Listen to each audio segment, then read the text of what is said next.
जब जंगल में होता है तो राजा होता है, लेकिन जब डरावना बाघ पिंजरे में जाता है तो वह दुखी हो जाता है। महाराष्ट्र के विकास में गए बाघ की हालत सर्कस जैसी हो गई है, ऐसा एनसीपी सांसद डॉक्टर अमोल कोल्हे का कहना है। अमोल कोल्हे ने बिना नाम लिए राज्य के उप मुख्यमंत्री अजित पवार की आलोचना की है। महाराष्ट्र का स्वाभिमान नष्ट हो रहा है, लेकिन महाराष्ट्र के नेता दिल्ली के सामने खड़े क्यों नहीं हो रहे, ऐसा सवाल भी उन्होंने पूछा। वह किसान आक्रोश मोर्चा में बोल रहे थे। किसानों के आक्रोश मार्च के तीसरे दिन यात्रा बारामती लोकसभा क्षेत्र से भ्रमण कर रही है। बारामती लोकसभा क्षेत्र के इंदापुर तालुका की एक रैली आयोजित करने के बाद विरोध मार्च बारामती तालुका में प्रवेश करेगा। अमोल कोल्हे का विरोध मार्च अजित पवार के गढ़ में होगा, इस पर सबकी नजर है।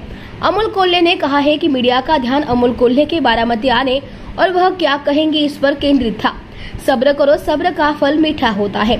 हमारे सामने विकल्प घुटने टेकना या लड़ना था, हमने लड़ने का फैसला किया, सांसद अमोल कोल्हे ने कहा। तेव्हा तो जंगलचा राजा वाटतो, जेव्हा सर्कशीमध्ये रिंग मास्टरच्या इशाऱ्यावर वाघ कसरती करतो ना, तेव्हा काळजाला खरं पडतात की अरे ज्या वाघावर मी जीवापाड प्रेम केलं त्याला रिंग मास्टरच्या इशाऱ्यांवर चालावं लागतं। आणि जेव्हा हाच वाघ पिंजऱ्यात बघायला मिळतो तेव्हा आणखी काळजाला घरं पडतात की अरे ज्याच्या डरकाळीनं भल्या भल्यांचा थरका उडत होता, आज त्याला पिंजऱ्याच्या आडून फक्त गुरगुरावं लागतं आणि कोणी येणारं जाणारं त्याला दगड मारू शकतं। ही भावना जेव्हा वाघाची होते, असंच महाराष्ट्राच्या हितासाठी वाघासारखी डरकाळी फोडणारे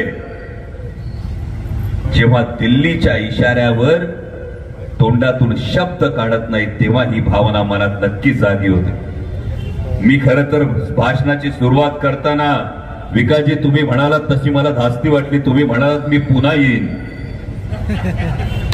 नाही प्रॉब्लेम झालाय, मी पुन्हा येईन म्हणत नाही बाबा। एक तर मी पुन्हा येईन म्हटलं ना का 2.5 वर्षांनी येता येते, 2.5 वर्षांनी आल्यानंतर ते बी अर्धच येता येते आणि 2.5 वर्षांनी आल्यानंतर अर्ध झाल्यानंतर थोड्या दिवसांनी त्याच्या बी अर्ध होतंय। त्यामुळे तुम्ही पुन्हा येईन म्हणाल्यानंतर मला वाटलं अरे बापरे, आता विकास लवांडेंच्या एकूण भाषणापैकी फक्त चतकोरच भाषण ऐकायला मिळणार का, त्यामुळे मी पुन्हा येईन असं म्हणणार नाही।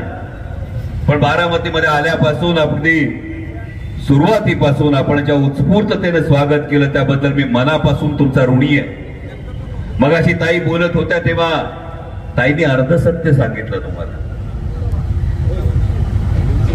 ताई, पार्लमेंट मध्ये जे काही आहेत ही अनुभवण्याची गोष्ट आहे। म्हणजे मी कायम असं म्हणतो की महाराष्ट्रातल्या स्त्रीला, महाराष्ट्रातल्या माझ्या प्रत्येक माता माऊलीला 3 गोष्टींचं फार मोठं वरदान लाभलेलं आहे। मातृत्व, कर्तृत्व आणि नेतृत्व, आणि फार मोठी उदाहरणं महाराष्ट्रात आहेत।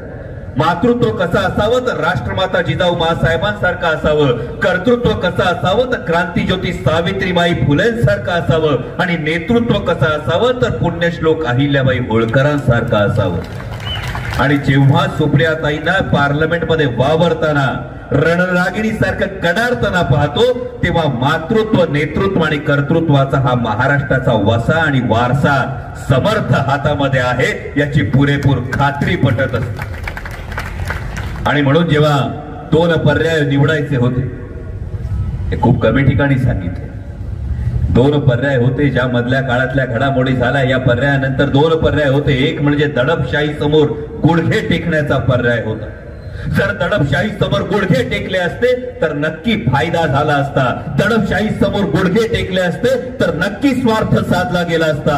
पण दुसरा पर्याय होता, गुडघे टेकायचे नाही तर ताठ मानेनं संघर्ष करायचा, ताठ मानेनं उभं राहायचं असेल तर संघर्षाची वाट येते, फायदा साधला जात नाही पण नजरेला नजर भिडवून स्वाभिमानानं समोरच्याला सवाल विचारता येतो। हा सवाल विचारण्याचा मार्ग आदरणीय सुप्रियाताईंनी आणि मी निवडलाय। आणि हा मार्ग निवडताना मागची जी प्रेरणा आहे म्हणजे बारामतीमध्ये शिरल्यापासून जी उत्स्फूर्तता बघायला मिळाली, बारामती लोकसभा मतदारसंघामध्ये जी उत्स्फूर्तता बघायला मिळाली, माता भगिनींची उत्स्फूर्तता बघायला मिळाली, शेतकऱ्यांची उत्स्फूर्तता बघायला मिळाली, तरुणांचा प्रतिसाद बघायला मिळाला, या सगळ्याच्या पाठीमागे जी ताकद आहे, जी शक्ती आहे, या ताकदीचं, या शक्तीचं नाव आहे आदरणीय शरदचंद्रजी पवार साहेब।